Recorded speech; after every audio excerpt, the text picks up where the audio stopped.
This is Mac OS Ken. The M1 Macs are out, the M1 Mac reviews are in, and giving the gift of a busted old iPhone. It's Wednesday, the 18th of November, 2020. I'm Ken Ray, and this is news from Mac OS Ken, brought to you by yours truly and sponsored by Right Side Up. Ready with the growth marketing help you need. Learn more at rightsideUp.com/macOSKen. This show is also sponsored by BetterHelp, online counseling that's there for you. BetterHelp was made for today in a couple of ways. First, they were built to be online. Rather than sitting face-to-face with a counselor, you find one using the BetterHelp app. You meet via voice, video, or text. Everything is handled at a distance, which makes it perfect for today. The other way it was made for today, seriously, have you read the news? I don't think it's overstating it to say that these are trying times. If they're getting to you, or if there's something else that's getting you down or holding you back, you're not alone. So many people have been using BetterHelp that they're recruiting additional counselors in all 50 states. In short, BetterHelp is waiting. As a listener, you'll get 10% off your first month by visiting betterhelp.com/macOSKen. Join over 1 million people taking charge of their mental health. Again, that is BetterHelp, H-E-L-P, betterhelp.com/macOSKen. One more time, it's betterhelp.com/macOSKen. And a big thanks to BetterHelp for sponsoring today's show. The first round of M1 Macs has arrived, unless yours was in a truck on the M1, but we'll get to that. Cult of Mac ran a piece Tuesday saying that the M1-powered Mac Mini, MacBook Air, and MacBook Pro were out and available for in-store pickup across Asia, Australia, and Europe. A couple of points on this story. First, it was written in the wee small hours of the morning on Tuesday, technically before models would have been available here in the States. And second, models seem pretty hard to get here in the States. Doing a quick check of stores near me, of the nearest 10, only 3 showed the ability to order and pick up any of the M1 Macs over the next couple of days. Not surprisingly, wait times have also slipped. Placing an order today for the 2 off-the-shelf MacBook Airs shows shipment between the 27th of November and the 4th of December. Same goes for the 13-inch M1 MacBook Pro. The M1 Mac Mini is more readily available. By my check, order one of those today, and you can have it by Friday. Still not many available for in-store pickup, though. With the machines out, the reviews are in, and they're pretty stellar. iDownload blog rounded up a few for which I would like to thank them. Quoting part of a review from The Verge, processor transitions are supposed to be messy and complicated. Early adopters of the new chips usually sign up for broken apps, slowdowns, and weird bugs. Through careful integration of its new processor and its software, Apple has avoided all of that. You don't have to worry about any of the technical details that have enabled the MacBook Air to successfully navigate that transition. The fact that I can say that is perhaps the most impressive thing of all, says The Verge, because it just works. TechCrunch was blown away by the battery, saying in some cases the battery tests ran so long, the reviewer thought that they had accidentally left it plugged in. The way they see it, the M1 performs so well, it made Intel processors obsolete overnight. The closest thing to a negative take that I've seen so far came from Pocket Lint. And it's not really a negative take. So the big question, says the review, should you go for this MacBook Pro? If you're already hankering for an upgrade and want vastly improved battery life, then it's a good shout. But be prepared to want the next MacBook Pro after this one even more. And if that's a fear, then it's probably best to wait a year to find out what the 2021 model will deliver. Overall, the piece continues, the M1 processor in the MacBook Pro feels like the start of something new and impressive. It'll be fascinating to see where it goes in the future and how the industry responds. What's a good way to find out if this machine slays the way they say? How about a little hand-to-hand combat? A piece from the Next Web had the game studio Blizzard saying yesterday that World of Warcraft would run natively on Apple Silicon from day one, which was yesterday. According to the piece, this update was delivered to the world on Blizzard's forum.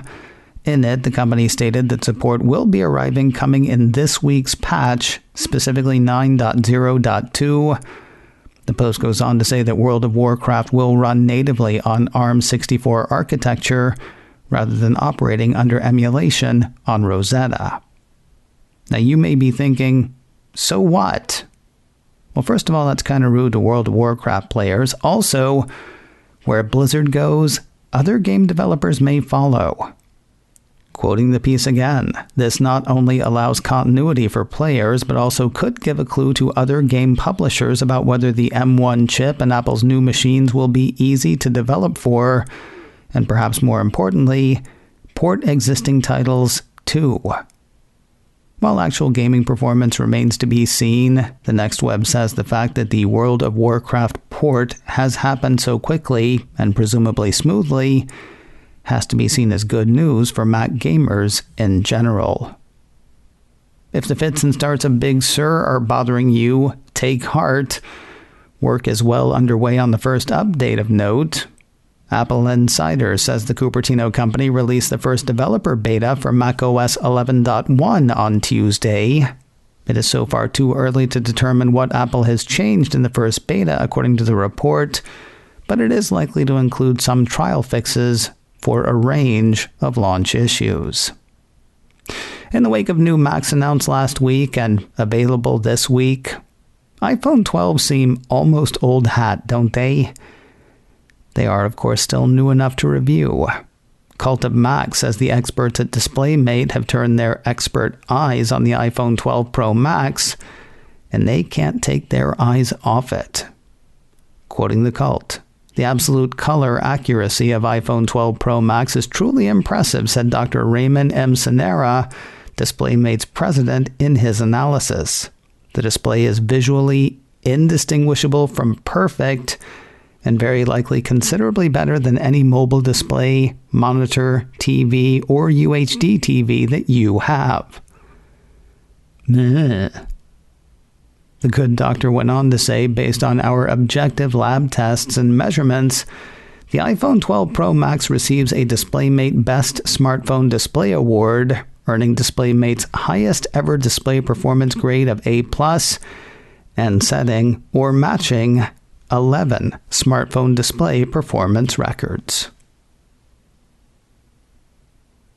More news in a moment, but first a word from Right Side Up, ready with the growth marketing help you need. Right Side Up works with you on marketing help and customer acquisition. It would be neat if they could just snap their fingers and make those things appear, but they can't. Anybody who says they can is, well, obviously selling something. Right Side Up is a collective of premium, fully vetted growth marketing talent ready for hire. From someone you work with every now and then to an integrated part of your team, they'll find the right people and work on the solution that's best for you with you.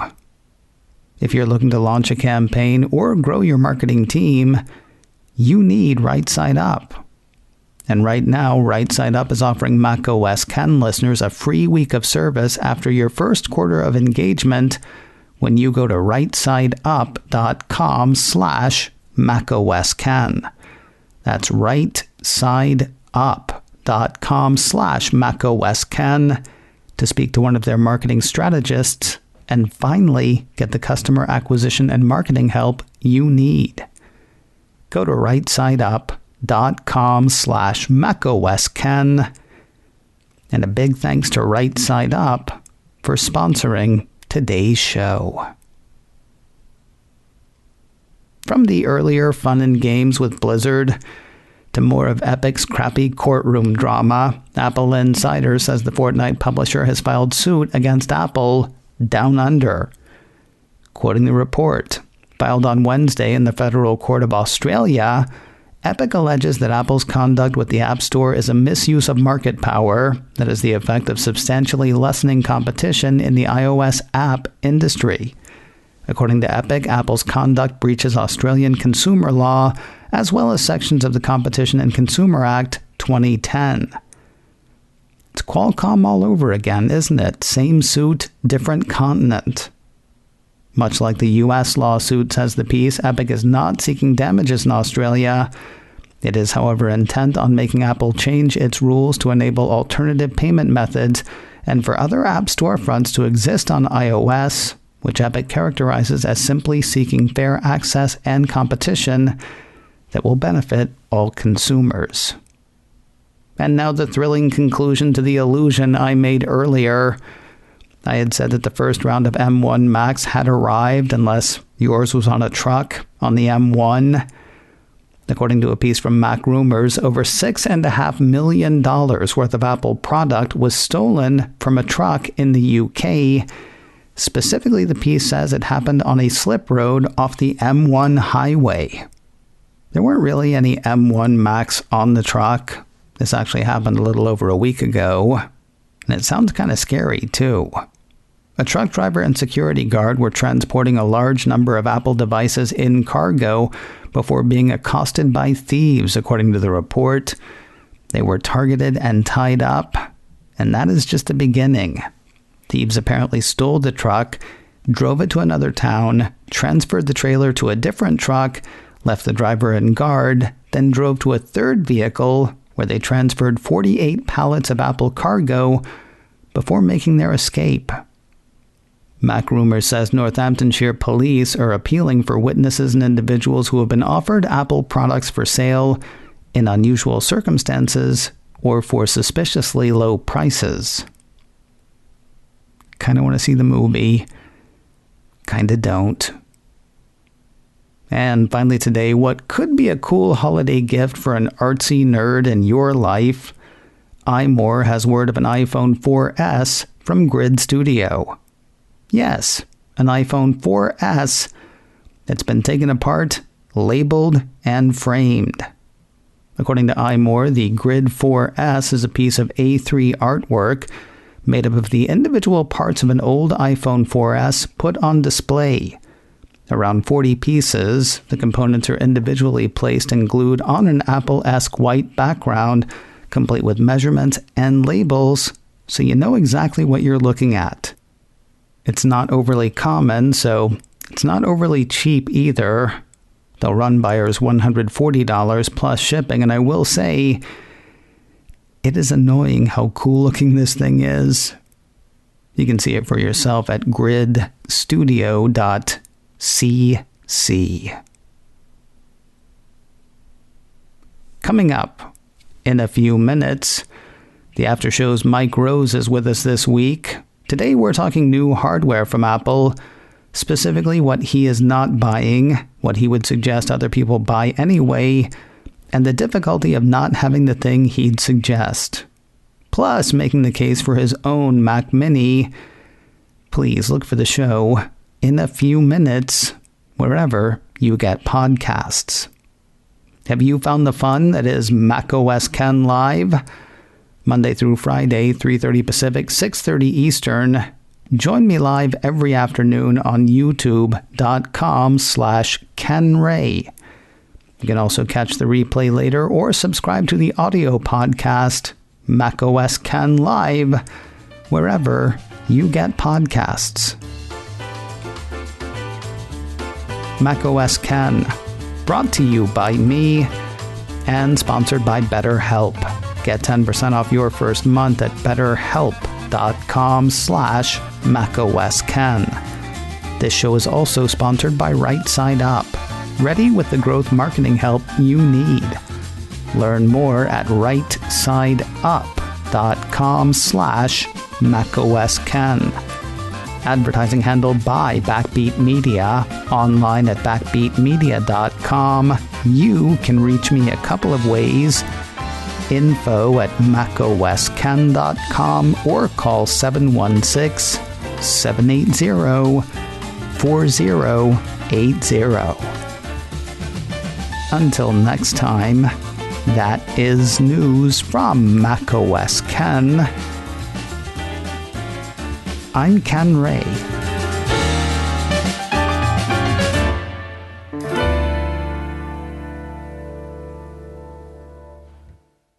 Ciao.